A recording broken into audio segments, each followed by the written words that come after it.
next talk that will start in about 5 minutes. We'll have Professor Seena Fazel. The talk is about exploring the link between crime, domestic violence, and suicide, and it's talking about psychological and social perspectives. As soon as he... Okay. Hi, how are you doing? Are you connected? Can you... Yeah, super khair.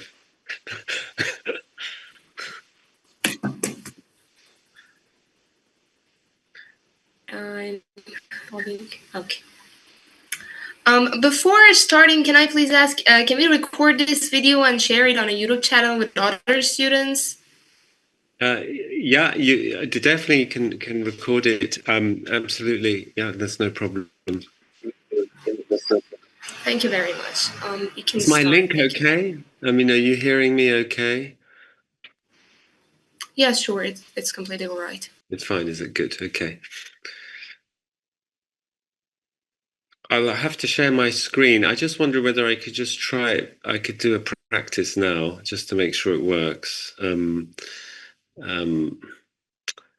let me just share my screen. So can you see my my first slide? Yes, sure. Yeah. Okay. Brilliant. Okay.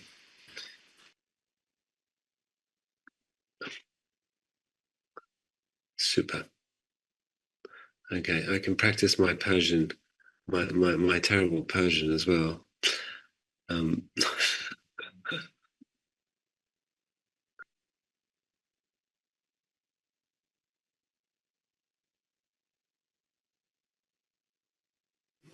You can start whenever you're convenient.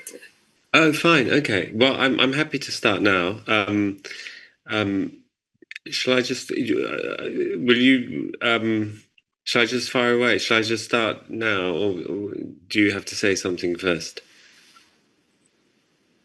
No, stop, please. Okay. Whenever Okay. you're Well, hello comfortable, everybody. start it. Hello, I told absolutely. that. Yeah. Hello everyone. Well, thank you very much for inviting me. I'm Seena.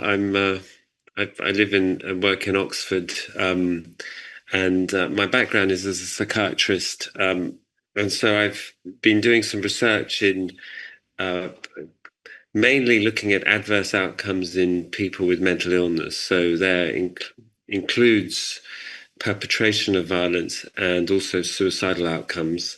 The talk today is to look at the links between violence, domestic abuse or domestic violence, sometimes people talk about it, and suicide. And what I'll do is I'll really just review the evidence that we have. I do have slides, and I'll bring them up in a second. Yeah, and then hopefully we have some time for some questions at the end. So here are my slides. I hope you can see them okay. Good. Okay. So let me just make it big enough for everyone to see. Okay. So hopefully you can see that. And I work, as I say, currently in Oxford, where I'm a director of a suicide research centre. I also do a lot of work in what we call forensic psychiatry or forensic mental health. So today what I will do is I'll mainly look at the evidence that we have from two types of systematic reviews. One is called an umbrella review, which is a review of reviews. And that's actually an increasing tool used in research because there's often many systematic reviews on a question, and you need a bigger picture sometimes to look at the evidence for a whole complex area. You need to zoom out and look at a bigger picture. And then I'll look at one meta-analysis that we were involved in, which actually addresses one of the aspects of these three areas, specifically on the links between domestic violence and suicide. I'll mention a longitudinal study because I think it clarifies one of the gaps in this in the evidence. And again, we were involved in this longitudinal study, which has some novel features. So I think it's also interesting methodologically. And then I'll sort of end talking a little bit about whether it can inform prediction. I'm not going to talk about treatment; it's not really my area. But I can talk a bit about assessment and improving assessment. And of course, once you improve assessment, you can improve treatment, because if you predict better, you can prevent. And prediction and prevention is the new, I think, approach to addressing many of these adverse outcomes in people in the general population, but specifically in high risk groups. So, just by way of background, what we know about suicide risk factors, and today we're going to be talking about violence and domestic abuse as two of them. But just as a bigger picture, it's worth thinking about all the risk factors in context, and that they change over the life course, so that some are prominent at early stages of life, some are prominent in midlife, and some are prominent in later life. And we're going to be talking about these life events mostly. So these are risk factors that affect mainly adolescence and adulthood. And the strength of the line is the strength of the association. And you'll see that some of these factors, they become less prominent. And we just had a talk about the effects of the media, which are mainly affecting adulthood. Access to lethal means is crucial, actually, throughout the life course, but obviously from adolescence onwards. The other thing is, and again, the big picture is to think about the overall strength of the risk factor that you're looking at. And we're looking at life events mostly, where the strengths, I've called these moderate in terms of strength, but also the quality of the evidence is important, because you can have some evidence that suggests risk factors are important, but actually the quality of evidence is quite low. So, for instance, deprivation. When we reviewed the evidence in 2020, the evidence on socioeconomic deprivation wasn't strong, and even the effects are not very strong as well.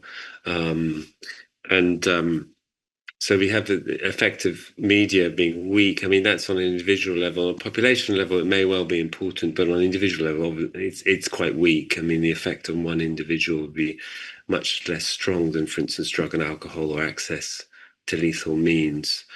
Actually, Jane, I think, who just spoke, she wrote a letter in response to our review about this issue, because obviously it's more nuanced than just these simple categories that we use. But I think it's just worth standing back and saying, look, this is in the bigger context. We have some strong risk factors with good quality evidence. Actually, most of them are neuropsychiatric disorders, and broadly speaking, neuropsychiatric disorders can include drug and alcohol misuse. And obviously, in Iranian context, it would be drug rather than alcohol. And then the other thing in the big picture is looking at specific subgroups. And I've just listed some here for this review we did, but it doesn't include domestic violence, because at the time, actually, there wasn't a lot of work that I think was sufficiently good quality to put it in this clear-cut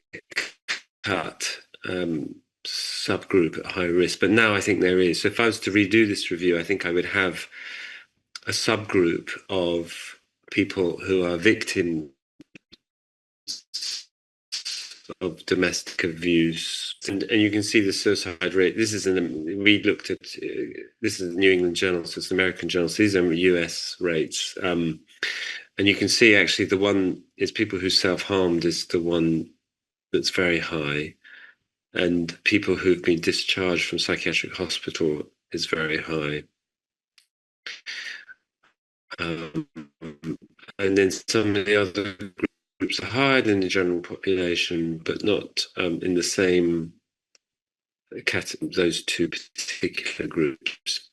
Okay, so now just looking at the two questions. So I'm going to start off with this umbrella review. And just for those of you that may not know, as I say, it's quite a useful method when you deal with a field which is very complicated and with many different people looking at little questions within suicide mortality, all the different risk factors. There's groups looking at media, there's groups looking at environmental there's groups looking at just specific psychiatric factors like depression.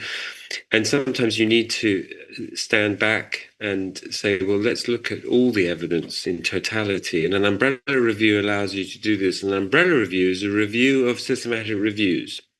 So it's a sort of meta analysis in a way. And you can do this in a very descriptive way, or you can do it a little bit more analytically, and that's what we try to do. So we've got these tests in our umbrella review for small study effects, excess significance bias, prediction intervals. You can read the review. It's in Lancet Public Health, and it goes through some of the... but I think the point about this particular review is that when I looked at it, it doesn't have... good quality evidence on one of the two factors there, which is domestic good informational offending. So violence, usually is violence. Not. There were 15 studies. This is the 4.5. So it's based on offending odds dying from suicide than people who don't have a history of criminal offending. These are some other aspects. These are the it's called prediction intervals, and these are some. This is the quality of the evidence, which is moderate, which and we grade it here on the end. And I've put in two other factors because, again, I think it's important to see it in a comparative perspective. And what's interesting about these other factors is they are modifiable on a population level. So this is being taken into care as a child. And this is access to firearms, which is a big problem in some countries, specifically the US being the sort of most prominent example of this. So we have some, I think, reasonably good 15 studies with moderate level of evidence that shows that criminal offending is associated with suicide. So it's in a sense one aspect of this triad we have some information on. Then in terms of the second aspect, which is domestic violence or domestic abuse, I've looked at this particular review in B&J Mental Health, published in 2022. At the time, the journal was actually called Evidence-Based Mental Health, so it's here, the reference. And this is a review of psychological autopsy studies. And these are studies where people who've died from suicide, you look at the records that are available, the medical notes or other records, and then you try and put together a picture of the, in this case, risk factors that the person was experiencing at the time of their death, or you can supplement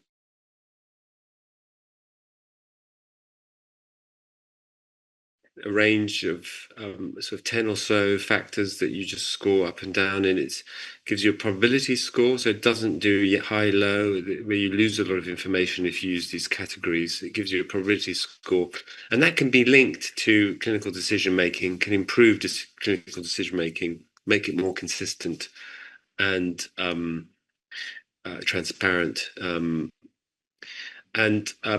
Yeah, so I say, consistency, transparency, and underscore safety planning. And then I think the next step would be, what to do next. And I think it's part of personalizing care. It can use as a platform to involve other people. And I think it's much better than current approaches, which we just don't know how they work. The other thing to mention in this context is, that's for one outcome that we've looked at, which is domestic violence and suicide. So two parts of the question that I was asked. The other part actually is the perpetrators. And one of the things we've noticed is that there is very poor assessment of perpetrator risk. and this is a real problem for many services that are at the intersection of crime and health. So, if you get someone who's arrested and they suffer from many mental health problems or drug and alcohol problems, what to do next? And so we've also developed a tool called Oxdove, which is a similar tool where for domestic violence, and that could also help because there are some modifiable factors in people who have perpetrated domestic abuse, and so it's about prevention of adverse outcomes. So here, the modifiable factors are mental health factors, actually, the ones that we've identified. So in summary, there's a link, I think, clear evidence on links between two of the three of these questions in the literature, in the review literature, and also in some of the good quality epidemiological studies. But between all three, I think that's complex and will be in all sorts of different directions. There'll be lots of bidirectional associations, and then actually all three I think will be a complex association that I don't think people have looked at. So with that, I thank you for your attention, and I'm happy to take any questions.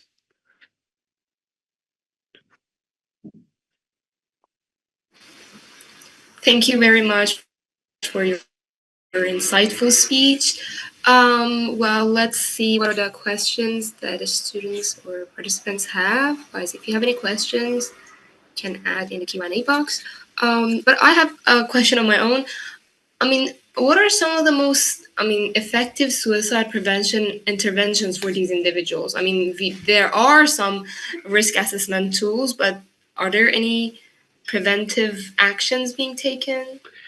So I think to be honest, I think the field is a bit is not so strong in terms of interventions, and I think a lot of the people in the field wish it was stronger, and so maybe they sometimes, they highlight the findings where the evidence isn't so strong.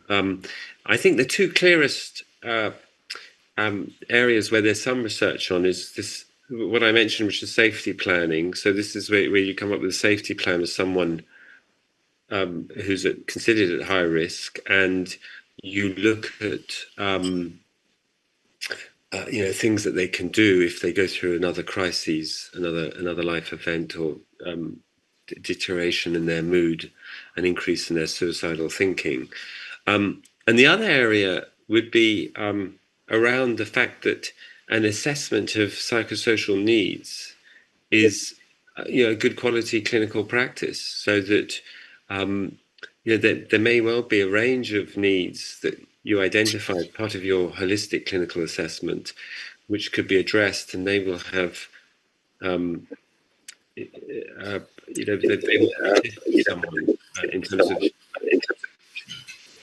their mental health more generally and suicide risk going forward. So there are two. They're quite vague to some extent. They're sort of good clinical practice would suggest you do that anyway. So they're not necessarily specific to this population. But I think that's, I think that's a good place to start, really. Consider safety planning and consider a sort of more detailed assessment of needs. I think the risk assessment is going to be part of that, but it's not going to be enough. It has to go further and look at a sort of a wider range of psychological and social factors. Thank you. One of the participants has this question. They say that, are these assessment tools, suicide assessment tools that you've mentioned, are they publicly available, and how widely they are used? Yeah, so they are available. They're available on our web platform called oxrisk.com, and they're freely available, and it's very easy to navigate them. And I think they're at this point, quite useful for training purposes, for research, so I have a look, and we're always interested in looking at studies to validate them in new areas, new contexts, and new countries. The tools are mainly focused around high-risk populations, so people, for instance, with schizophrenia or people who've self-harmed. Two of the tools, for instance, for suicide risk assessment. So they're not for the general population, and they're only to be used by clinicians. So and at this stage, like I say, I think they can be used for training and research purposes, and yeah. Thanks. Another question is that are children who've been the victim of child abuse, do they have any relationship with suicide later in their lives? Okay, yeah. So interestingly enough, we did an umbrella review on this question, and I will have to remind myself about the findings. But it was published in Lancet Psychiatry, and the first author is called Hales, Hailes. And there we looked at all the outcomes for the long-term outcomes following childhood sexual abuse. So including physical health outcomes and mental health outcomes and psychosocial outcomes. And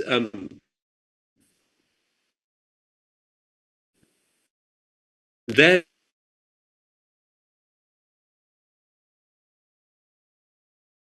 definitely there was an increased risk of suicide. And the type of studies that you're aware, I think, as I say, sometimes you can get quite extreme findings that can influence a review. So you want to be quite careful and that review, we did again some checks for the robustness and strength and quality of the findings. So I suggest you do that.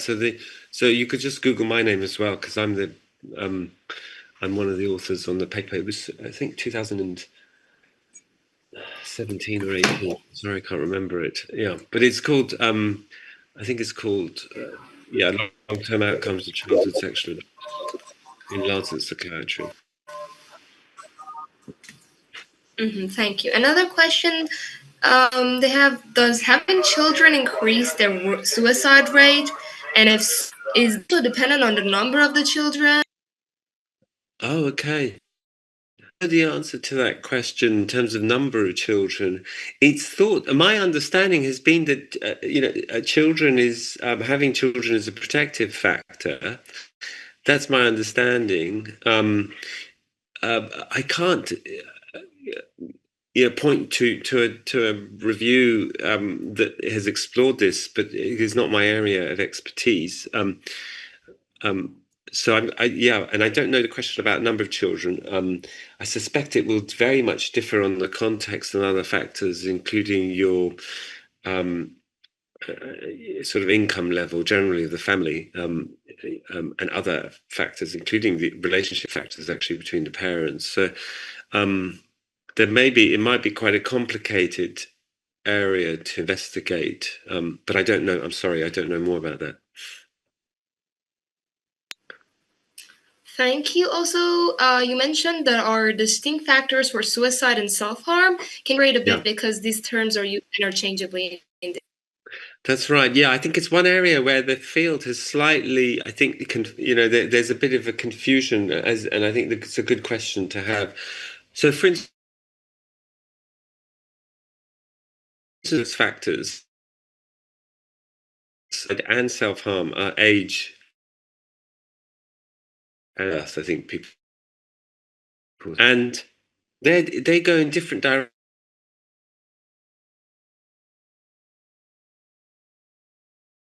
Actually, suicide risk factors, it goes up with their risk, sometimes in their 40s and 50s, and sometimes even beyond. There may be a little bit of a dip, and then it goes up again in very older people. But with self-harm, the risk profile is much more in younger people. So it's late teenage years, in particular. So it's a very, it's the most powerful risk factor in some ways, and it's in different direction. And the same with sex at birth. So it's men are high risk of suicide in most countries where it's been researched. I think now it's China used to be an outlier in this respect, but now actually in China, men is also at high risk, is my understanding. The more recent research has shown that it's higher in men than women, but for self-harm, it's higher in women than men. So you've got two of the most important factors going in different directions. And I think one of the things I've been trying to work on is to point out that it's not just the difference between suicide and self-harm risk factors, but actually in specific high-risk populations, the risk factors go in different directions as well. So people sort of think, well, let's say being in a relationship or being married, for instance, if you just take it simplistically, is a protective factor, in the general population, a protective factor. So I worked clinically for many years in prison, and actually it's not the case in prisons. So if you look in prison, it goes in the other direction. So being in a relationship at the time you go to prison is actually a risk factor. And it's not a strong risk factor, but it's definitely not a protective factor. I can put that. And because actually going to prison, what affects risk is the number of loss events that you have. And of course, if you're in a relationship, that's a loss event. If you have a job, which is thought to be a protective factor in the general population, that's also a slightly risk factor for people who go to prison, because again, you've lost something. When you go to prison, you lose the relationship in a sense, and you lose your job, obviously.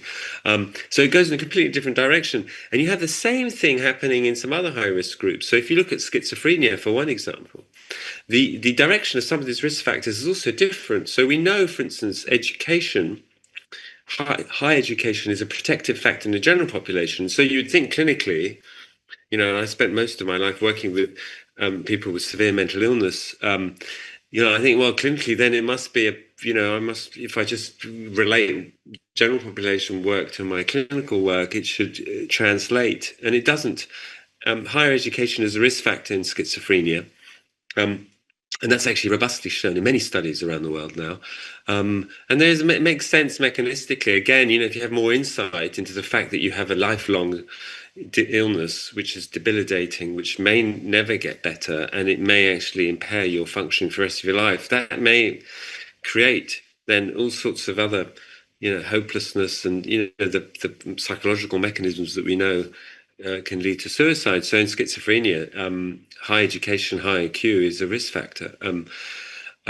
So actually, this idea that somehow you can just use these sort of factors generally from the general population and use them for high-risk populations doesn't apply.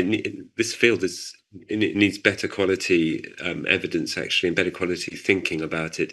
So we're doing some reviews on this area because, like I say, it's not straightforward, and that's why I think these prediction models are quite valuable, because you just can't sort of rely on good quality clinical assessment. You need to have models which are sort of optimized for the population at risk. Thank you very much. We really appreciate the time you've given us, and it was really thoughtful and insightful. I will be in touch for later collaborations. Thank you.